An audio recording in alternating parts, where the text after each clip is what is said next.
Hey, welcome to WGK Public Safety Images. I'm a public safety photographer in the Charlotte area, and one of the things that I get asked about periodically is my social media accounts, my Instagram accounts, I have Facebook, Flickr accounts, things like that. And if I have any thoughts or ideas on how to make those accounts look and perform a little bit better. And as it turns out, like most things, I do have some thoughts and an opinion on it. So without any further ado, let's talk about how we can improve our posts to Instagram.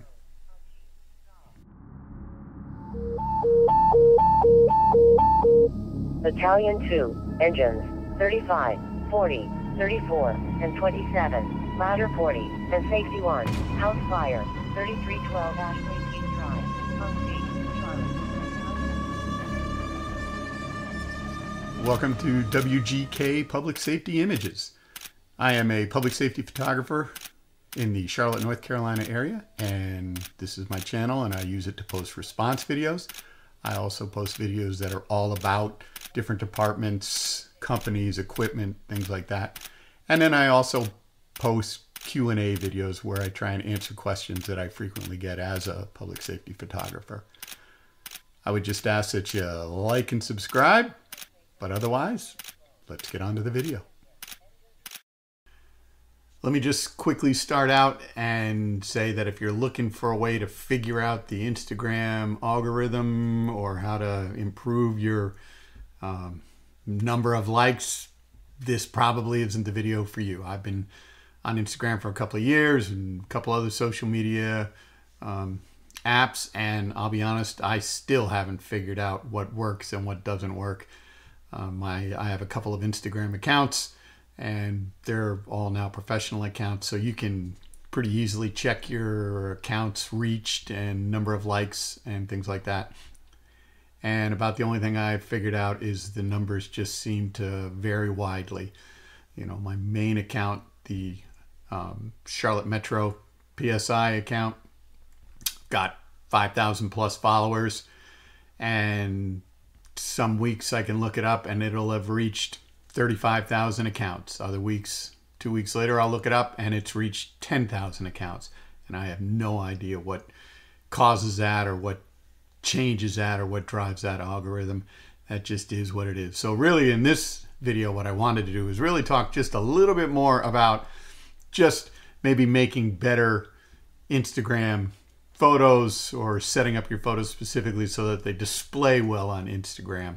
Not necessarily how to beat it. So let's talk about setting up your photos for Instagram. When I first started taking photographs of fire apparatus and fire scenes, I was looking for a place to share those, and social media seemed like an obvious choice. So I turned to social media as a way to display and share some of my photographs. The logical starting place for social media apps with photographs was Instagram, which was designed for photographs, at least initially. Taking photographs on your phone and sharing them through the Instagram app is simple and straightforward. That's what the app is designed to do, and it does a great job without too much messing around on the photographer's part. So if that's what you're doing, you don't really need a lot of tips or tricks. The only thing I would suggest is consider the framing and the size of your image. Instagram is designed for vertical images, typically 4:5 ratio. Actually, your phone, I believe, takes a 3:4 ratio, but that's kind of what it's designed for. So if you're holding your phone vertically and you take a picture and then post that to Instagram, that'll work. If you turn your phone horizontally to take a picture, or even worse, you do a screen capture from a horizontal video, you're going to find you get an image that's fairly wide and not very tall.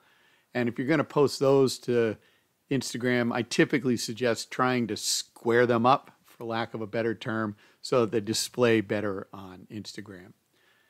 Again, that's pretty straightforward. You can simply go into your phone and go to the edit mode of your images and then make the adjustments like this.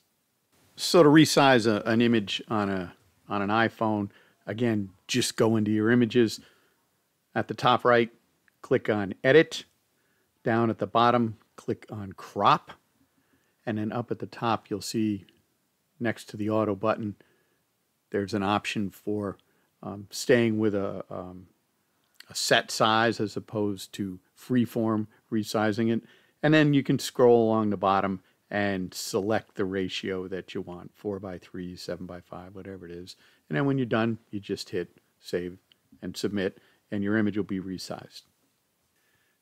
This also works even on vertical images. If you want to resize an image that's vertical and go to a more square format, those tend to look pretty good on Instagram also. When you're finished adjusting, you hit the Done button in the top right. There is no save or submit button. When I made the jump from using my phone to getting a good mirrorless camera, and I still wanted to post to Instagram, that made things a little more challenging. If you're simply using your camera to capture JPEGs, this is still pretty straightforward, but you probably do need to do a little bit of work to get them ready for Instagram. A mirrorless or DSLR camera is going to be taking photos typically in a 2:3 format. And again, I would recommend that you try and square them up if possible. If it's a JPEG, that's pretty easy to do. Most JPEG editors, even the ones that come with Windows, will do that easily. This is the photo app that's built into Windows. And as you can see, when you open it up on the top, if you click on the edit button, the first screen that comes up is the crop screen. If you need to change the angle in case you didn't shoot it straight or something, that's right there. But right underneath it, you'll see the box that says free. And from there, you can simply select the image size you want. So if you know you want to post it on Instagram and use the square, you can do that. If you want to go to a 4:3 image or something like that, those are also available. And again, they're pretty straightforward. Just finish up, select, and then up at the top, you'll see the save options. Where you start to run into issues with posting photographs on Instagram is when you start posting higher resolution photos and larger photos. Remember, Instagram's always going to compress or downsize your image, and sometimes that compression can make some changes that maybe you weren't expecting or didn't anticipate. Ideally, an Instagram image is supposed to be 1080 pixels in width, 1080 pixels in height for a square image. If your image is some other width, Instagram is going to change it to that.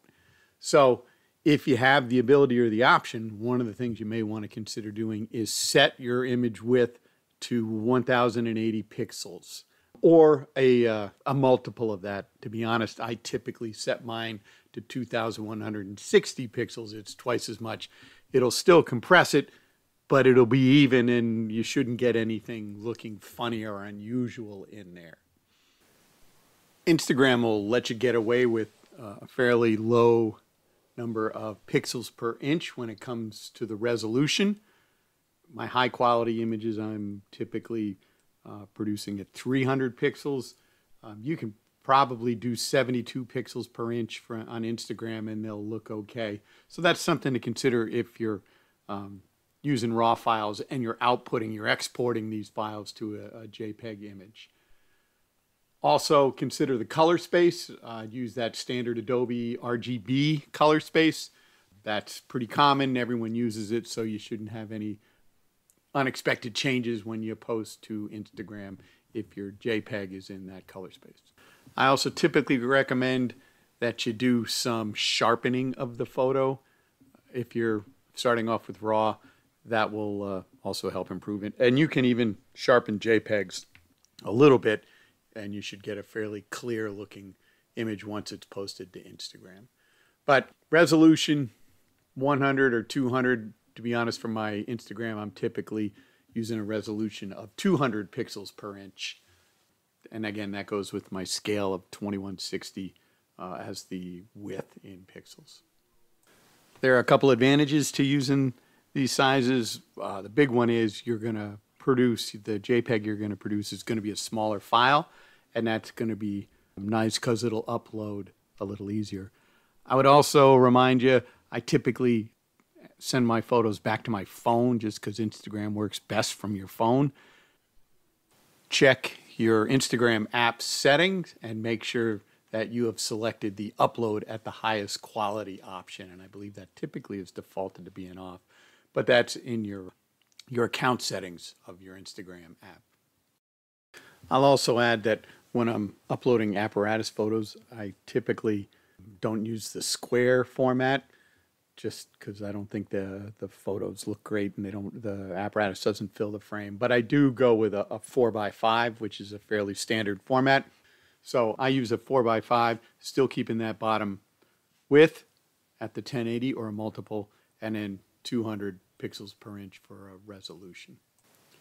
For high quality JPEG straight out of your camera, you can still use most editing apps. For example, here's the photo app again. One of the things you can do is resize it, and you'll see one of the options is going to be the width, where you can go in either inches or in pixels. And again, 1080 or a multiple of that. Like I said, I use 2160 as the width.